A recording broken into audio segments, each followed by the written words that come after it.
ஹல்லேலூயா ஹல்லேலூயா. எல்லாரும் சத்தமா ஒரு சொல்லாம ஹல்லேலூயா ஹல்லேலூயா. ஆண்டவரும் கர்த்தரும் ரட்சகரும் ஆகிய இயேசுவின் நாமத்தினாலே இந்த குட் ஷெப்பர்ட் மூலமாக இதோ இந்த 6ஆம் வார்த்தையை பேச தேவன் தெரிந்து கொண்டதற்காக என் தேவனுக்கு நான் ஸ்தோத்திரங்களை ஏறெடுக்கிறேன். என் தேவனுடைய நாமத்தை நான் மகிமைப்படுத்த விரும்புகிறேன். என் தேவனுடைய நாமத்தை மகிமைப்படுத்தும் போது நான் வெட்கப்பட்டு போவதில்லை. ஏன்னு சொன்னா வானத்தையும் பூமியும் உண்டாக்குன என் தேவன் என்னை படைத்திருக்கிறார் என்று இந்த சபாமுகம் நான் அறிவித்துக் கொள்கிறேன். ஹல்லேலூயா. சத்தமா ஹல்லேலூயா. உபாகம் 10ஆம் அதிகாரம் 14வது வசனம் இவ்விதமாக சொல்கிறது, உங்கள் தேவனாகிய கர்த்தர் தேவாதி தேவனும் கர்த்தாதி கர்த்தரும் மகத்துவமும் வல்லமையும் பயங்கரமான தேவனுமாயிருக்கிறார். அவர் பட்சபாதம் பண்ணுகிறவரும் அல்ல, பரிதானம் வாங்குகிறவரும் அல்ல. ஹல்லேலூயா ஹல்லேலூயா. நம் தேவன் தேவாதி தேவனும். எல்லாரும் காதுட்டு கேளுங்க. தேவன் மாறாதவராக இருக்கிறார், நேற்றும் என்றும் இன்றும் கூட மாறாதவராக இருக்கிறார். என்பன சகோதர சகோதரியே, இயேசு கிறிஸ்தை குறித்து இன்றைய தினம் யார் என்று தெரியாமல் ஆராதித்துக் கொண்டிருக்கிறார்கள்.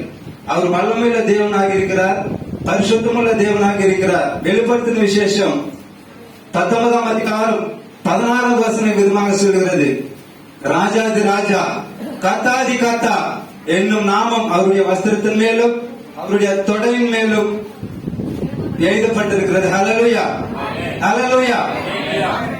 இயேசு கிறிஸ்துக்கு நேற்று ஒரு பேரு, இன்றைக்கு ஒரு பேர் இருக்குமா?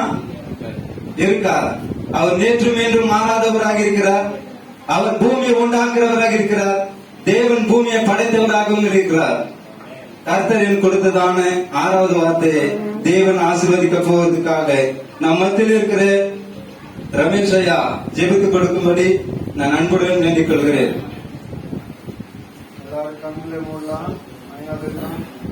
నిన్న నేడు రేపు మారని నా దేవా నీకే స్తోత్రములు ప్రభువా. ఈ యొక్క 6వ వాక్యమును నాయన ఈ నోట దారినే పలికించిము ప్రభువా. ఏ తప్పిదములు లేకుండా నాయన బహు చక్కగా నా విశ్వాసులందరికీ నాయన ఇచ్చే విధముగా ఆయన బోధించగలరని ఆయనకి నీ జ్ఞానమును కొంత జ్ఞానమును దయచేయము ప్రభువా. ధైర్యమును నింపుము ప్రభువా. నీ యొక్క కృపా మహిమ ఘనతతో నీ యొక్క నామం వలన బహు చక్కగా దీవించి ఆశీర్వదించుతారని నజరేయుడైన యేసు ప్రభు నామం పేరిట అతి శ్రేష్టమైన నామం ద్వారా వేడుకొనిచున్నారు తండ్రి, ఆమేన్. 6வது வார்த்தை அர்ப்பணிப்பின் வார்த்தையை தேவன் எனக்கு கொடுத்திருக்கிறார். யோவான் 19ஆம் அதிகாரம் 30வது வசனத்தை நான் படிக்க விரும்புகிறேன். இயேசு காணியை வாங்கின பின்பு முடிந்தது என்று சொல்லி தலையை சாய்த்து ஆவியை ஒப்பு கொடுத்தார். ஹல்லேலூயா. சத்தமா ஹல்லேலூயா. இந்த வானத்தை பூமியை உண்டாக்கின சர்வ வல்லமையுள்ள தேவனாகிய கர்த்தர், ஆதியும் அந்தமா இருக்கிற தேவனாகிய கர்த்தர், அல்பா ஒமேகாவுமா இருக்கிற தேவனாகிய கர்த்தர், அவர் 7 குத்து விளக்குகள் மத்தியில் நடக்கிறவர். இந்த உலகத்தை அவர் கரங்களுக்குள்ள அவர் வல்லமையினாலும் அவருடைய மகத்துவத்தினாலும் உண்டாக்கின தேவன், பரிசுத்தம் உள்ளவரும் சத்தியம் உள்ளவரும் ஜீவன் உள்ளவருமாயிருந்தவர். அவர் கூறின ஒரு வார்த்தை எல்லாமே முடிந்தது. ஆமென் சொல்லமா? சத்தமா ஹல்லேலூயா ஹல்லேலூயா. கர்த்தர் நல்லவர். இன்றைய தினம் இந்த அர்ப்பண வார்த்தை மூலமாக தேவன் உங்களுக்கு சொல்கிற ஒரு வார்த்தை, பச்சை மரத்துக்கே அந்த பாடு என்று சொன்னா பட்டு போன நீங்களும் நானும் நாம் ஏமாத்துறோம். ஆமென் ஆமென்.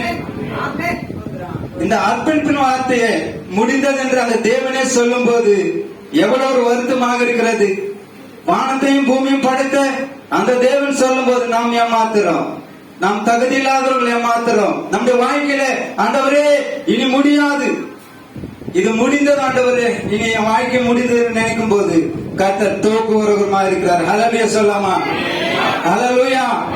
நீ முடிந்தது என்று சொல்லும் போது தேவன் ஆரம்பிக்கிறவராக இருக்கிறார். ஹல்லேலூயா ஹல்லேலூயா. நேற்று தினம் கூட ஒரு ஹாஸ்பிட்டலுக்கு போயிருந்தோம். சிஸ்டர், என் மனைவி கிட்ட கேட்டேன், மெசேஜ் ரெடி பண்ண சிஸ்டர் உங்களுக்கு சொன்னேன். என் சேர்த்து சொல்றாங்க எனக்கு இசிஜி ரெடி ஆகின்னு சொல்றாங்க. ஹல்லேலூயா ஹல்லேலூயா. நான் முடிந்தது என்று நினைத்தேன். இன்ன தினம் நம்மள பிசாசு பிடிச்சிட்டான். இந்த எக்ஸ்ரே இசிஜில மாட்டிட்டோம், ஏதோ நடக்க போகுது. ஆண்டவரே எங்களை விடுவியும் நாளுக்கு உங்க சமூகத்துல உங்களுடைய சத்தியத்தின்படி உங்களுடைய நீதித்தின்படி நாங்கள் சுவிசேஷமா இருக்கிறோம். ஆண்டவரே தகுதி இல்லாதவர்களா இருக்கிறோம். ஆண்டவரே உங்களுடைய சத்தியத்தை தெரிந்து கொண்டது, உங்களுடைய சத்தியத்தை சொல்ல எங்களுக்கு ஆண்டவரே நீர் உண்டாக்குனது உண்மையானால் இன்றைய தினமே எங்களை விடுவியும் என்று கேட்டதுனால தேவன் ஆரம்பித்தவராக இருக்கிறார். ஹல்லேலூயா சொல்லமா சத்தமா ஹல்லேலூயா. இயேசு கிறிஸ்து இந்த பூமியில வாழ்ந்த நாட்களிலே அந்த 33 வருடமாக பிதாவின் சித்தத்தை முடித்தவராக இருக்கிறார். ஹல்லேலூயா சொல்லமா. பிதாவின் சித்தம் என்னன்னு தெரியாம இந்த பூமியில் வாழ்ந்து கொண்டிருக்கிறோம். யோவான் 4ஆம் அதிகாரம் 34வது வசனத்தை நான் படிக்க விரும்புகிறேன். இயேசு அவர்களை நோக்கி நான் என்னை அனுப்பினவருடைய சித்தத்தின்படி